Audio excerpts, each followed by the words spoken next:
Welcome to the Dodger Game channel. This is a Mormon Truth video. I'm looking at the Mormon Truth Videos Gospel Topics page on restoring a stairway to heaven. It pictures the San Diego temple, which I recently visited. I guess that would be last week, since this is Fast Sunday, the 3rd of March, 2019. And I had a very interesting encounter with a missionary couple there representing the Church of Jesus Christ of Latter-day Saints in the information booth just in the parking lot outside of the San Diego temple. And I recorded much of that. Well, I should say I attempted to record much of that, and due to the fact that I foolishly answered a phone call 14 minutes and some seconds into the visit, the recording ceased. However, it pretty well demonstrates a lot of the indoctrination with which members of the church are inculcated into LDS apologetics these days, and the level of mind control demonstrated by the brother, as we would call him, the husband. I'd say these folks were maybe early 60s, maybe they were late 50s, I don't know. And his ability to just put more weight on subjective truth affirmation through his personal feelings, having visited the sacred grove in Palmyra, than he did upon the facts that I presented in the course of our discussion. So I'm going to go ahead and just play this. The wife seems to be, I don't know, I just had the feeling that she was noticing that there were problems in the fact that her leaders were in fact dishonest, and that I was presenting verifiable fact right off LDS.org, you know, using the scriptures, and then of course the lies told by the brethren or their employees in the Gospel Topics essays. So we'll get part of this anyway, and enjoy listening. Unfortunately, the audio is not perfect. I threw my cell phone in my pocket, and the brother is a little muffled in a lot of it. I will probably do an enhanced version of this using like Audacity or something, and publish it on my other channel, the Mormon Truth Videos channel. But first I want to get this one up on the Dodger Game channel because I want it to happen, and I apologize for the lack of sound quality that will exist in this, impromptu session outside the San Diego temple with a little bit of wind and phone in my pocket. But you can hear a lot of what is being said, especially by me. And early on, him and his wife too. So we'll start off with me playing kind of dumb, like I'm just checking out the place. Then we're going to get into a conversation about temple marriage and temple divorce, which is dear to my heart.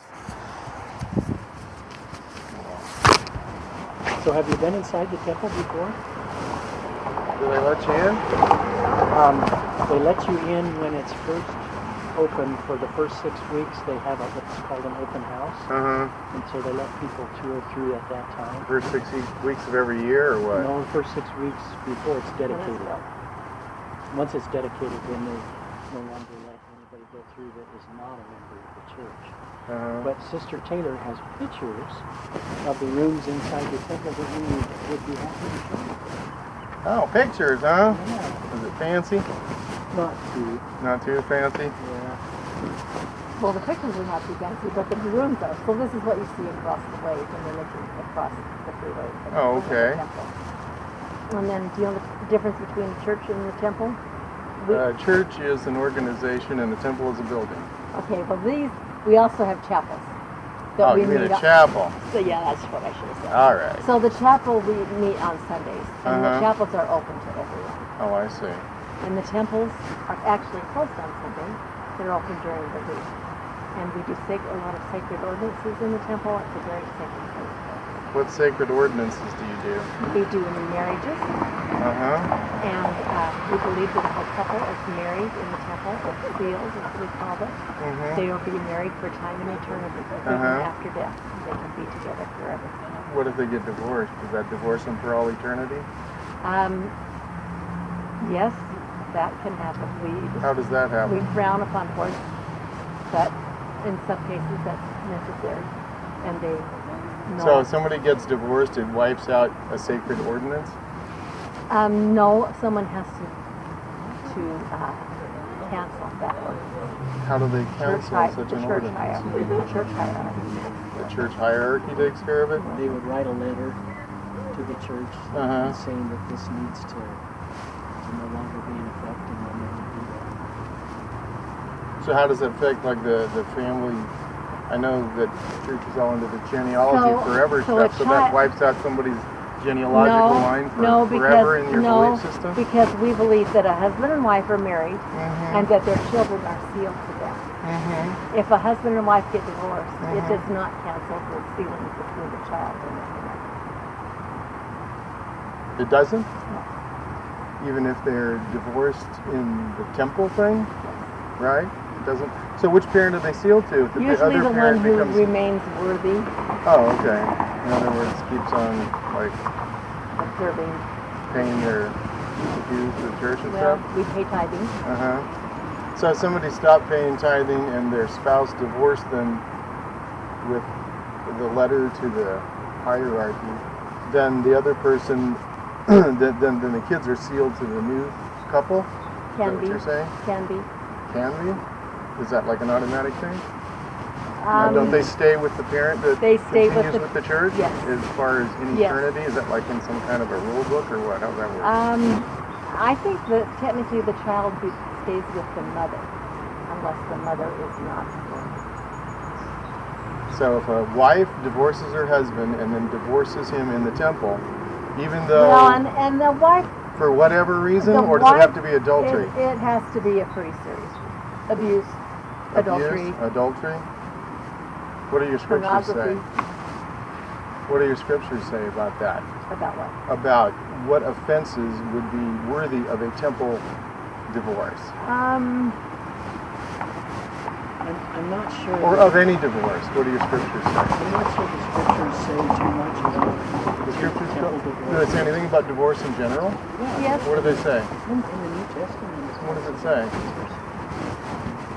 says that if a man puts away his wife without cause, that's not a good thing. Those are like pretty much the exact words, without cause, or I does believe it say except for adultery? It does say except for adultery. Wasn't that copied into the Book of Mormon? Copied? Yeah. Word for word? No. No, it wasn't? It's not word for word in the Book of Mormon, the third Nephi? There is some scripture in the Book of Mormon that's word for word. That's word for word. That's the Book of Isaiah. No. Right out of Matthew is the Sermon on the Mount. That portion of it out of Matthew is copied word for word in the third Nephi. So we believe it was translated in not copied. How come the translation errors from the King James are in the Book of Mormon? And how come Joseph Smith in the retranslation in the inspired version changed things that were actually in the Book of Mormon right out of the Bible, which was supposed to have been screwed up by the Catholic Church? I didn't follow that. Verbatim verses that are in the Bible, which were later retranslated as different and wrong and corrupted by Joseph Smith in the Joseph Smith translation, found their way into the Book of Mormon. How does that happen? If they weren't coming out of the King James Version as it was, and how did the corrupted version get in the Book of Mormon? Joseph Smith did a special version of the New Testament. I know that. It's called the Joseph Smith translation of the New Testament. He added some. It's called the Joseph Smith translation of the New Testament, or the Joseph Smith translation of the Bible? I don't think that he did the whole Testament. The whole Bible, no. I think just the New Testament.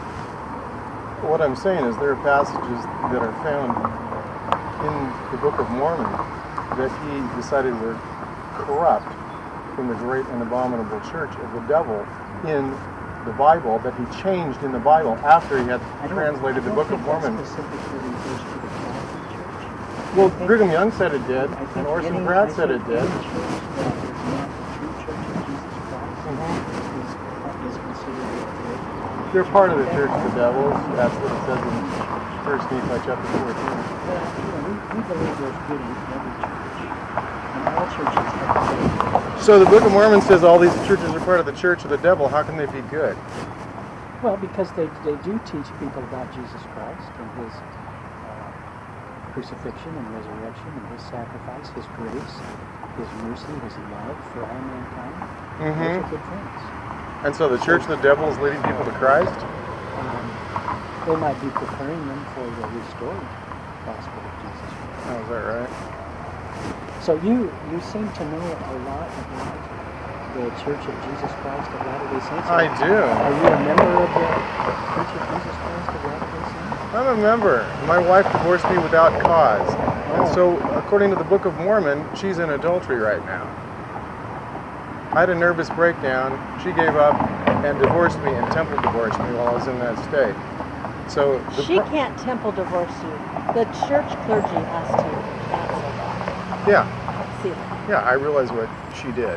And So I'm very pretty sorry. sure- without so- your consent? Absolutely, without my So consent. they didn't talk with you, or you didn't write a letter, or you weren't notified that she was A branch seeking- president called me when I was still in a nervous breakdown. I said I couldn't possibly defend myself or deal with it.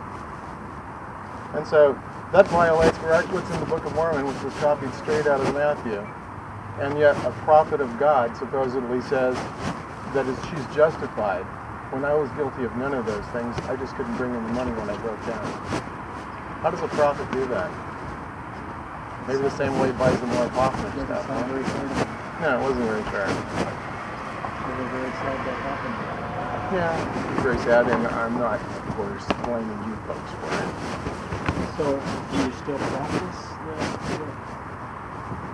religion, the Church of Jesus Christ of Latter-day Saints? Do you come to church at all, or I generally don't come to the church. are you bitter about it? I didn't leave because I was bitter. I realized that the Book of Mormon contradicts itself. It contradicts other LDS scripture, and that I read the rewritten history. I've seen how these guys lie in the gospel topics essays. They're completely dishonest, as they always were. You know, crime bosses like Brigham Young who brag about killing more Indians with, giving flour to the Indians that had ground up glass in it than he can kill with gunpowder. That's why you don't have stuff from the Journal of Discourses on LDS.org, because they don't want you to see what they used to say, because they contradict it now. And they absolutely lie in the gospel topics essays. Have you read them? I've read a lot. I'm not sure I've read all of the ones you've been talking Well, the DNA one specifically says that the seed of Lehi were not the only or the primary people in the Book of Mormon, where you read specifically that. When they got here to the New World, to the Americas, there were already many, many people here. Really? Well, that's exactly what Jeffrey Holland said was not true.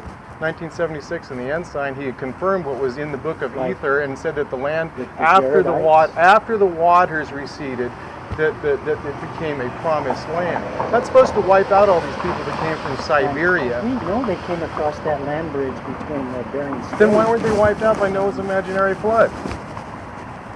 Same reason the Chinese, the Babylonians, the Sumerians, and the Egyptians have history going through that time, and they weren't wiped out? But Joseph Smith retranslated the Bible and said that was all true, and it obviously never happened, or they couldn't disappear into this vast pre-existing people that were here that they now say they disappeared into, even though Joseph Smith said that the angel told him that the Lamanites were the primary ancestors of the American Indians. Now they can't find any DNA, so they changed that in the Book of Mormon preface, and they lie in the Gospel Topics essays, because the Book of Mormon specifically says that Lehi's people were promised by God that they would inherit this land unto themselves, and that the land would be kept from the knowledge of all other nations, because many nations would overrun the land. So they know that's in there, but they instead contradict that and don't mention it in what they call an essay that's supposed to be fair and balanced. Why do they lie like that? My experience is that That's dishonest. the leaders of the church don't. Okay, well try reading that and look in your Book of Mormon and see those scriptures that they're contradicting as they tell you this shit. Oh, so I'm sorry. I got a really, really strong testimony that the church is true. I had a really strong testimony too. So do the And J-Dubs, so do the Scientologists, so do the... People are not perfect. What do you mean people are not perfect? They're contradicting what they know is in there. They've hired these anonymous essay writers, maybe Dan Peterson, Scott Gordon, you know, all those apologists that work for Fair Mormon. I don't know who's writing this stuff, but they're being completely dishonest. And those essays are endorsed by the First Presidency and the Quorum of the 12. How can they endorse things that are knowingly dishonest? Those scriptures are there in there. Well, if you read the Gospel Topic essay on that, on the DNA in the Book of Mormon, and you look at the Book of Mormon, you'll find the things I just told you. Plus it said, and the people filled the land from the sea north, the sea south, the sea east, the sea west. And they were doing shipping back and forth, you know, and all this sort of thing. And yet it says they weren't even the primary people. But the promise is to Lehi's people that they will inherit the land unto themselves, that the Lord won't let anybody else even be in the land. No one was supposed to be in the land if the flood was real. And Jeffrey Holland said that that's the way it was. You check on the June 1976 ensigns for like a promised land, the land of promise. Anyway, it's written by Jeffrey Holland. He wasn't an apostle, he was a 70, but he was at BYU at that time. They're contradicting exactly that. And if you look, he's paraphrasing from the Book of Ether as to the fact that the land was washed clean by the flood, which Joseph Smith says is real in his translation of Genesis. But it's obviously not true, because these people couldn't already be here from 15,000 years ago for these people to disappear into, which is their excuse for why you can't find any Hebrew DNA. And it's all people from Siberia. Something to think about. Okay, well, it's been nice to talk to you. Yeah, I hope you guys have a great evening. You're ready for Chicago with that kind of stuff. Well, not quite. Like Mittens help, but you'd need a bigger jacket. It's just a little damp, a little cool, and we stand out here for a long time, so we just try to stay warm, so we don't get So sick. you guys are over there a lot. We actually serve at the Mormon Battalion. That's where we were called. So, as you can see, this guy seemed to be almost robotic in his quoting of apologetics and the importance of his testimony, and appearing unaffected by the fact that I pointed out that his leaders lied to him and Jesus Christ lies in the LDS scripture. Of course, he didn't believe this was true, and, you know, it's right there, right on the church's own website and in his own scriptures, so he can verify what I was saying to him. His wife, however, just seemed more mentally alert and kind of looked like she had concerns in her demeanor. As I pointed things out that were not in harmony with what they are taught typically, and actually do exist in their history and on the website. So she looked like she might investigate some of these things possibly, while this guy just seemed to be completely robotic, as I would say. He just continued to quote things and be oblivious to the fact that I pointed out the impossible to him, that Jesus lies in his own scriptures. He fell back on the, we have imperfect leaders business, but that doesn't account for the fact that the Doctrine and Covenants specifically states that the Book of Mormon was absolutely true, and Jesus is speaking through Joseph Smith. Okay. Unfortunately, I let the phone call interrupt and actually cancel the recording, so things did go further than this at this time, and a lot more was discussed, as evidenced in the Gospel Topics essays that the brethren still are lying. All in all, this was a completely impromptu happenstance meeting. I was actually looking for someone at the temple, and I was pretty stoned, so no, I didn't drive. My wife was waiting for me in the car, which was the cause of the phone call, because she wondered what was taking so long. Anyway, I'll show a little clip of some photos of the front of the temple and the landscape as I arrived. It sounded like I was being a little cynical.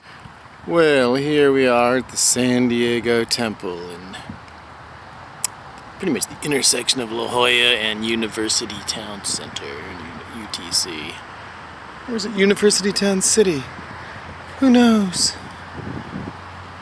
Nice palm trees. Yeah, Great landscaping. with your tithing dollars.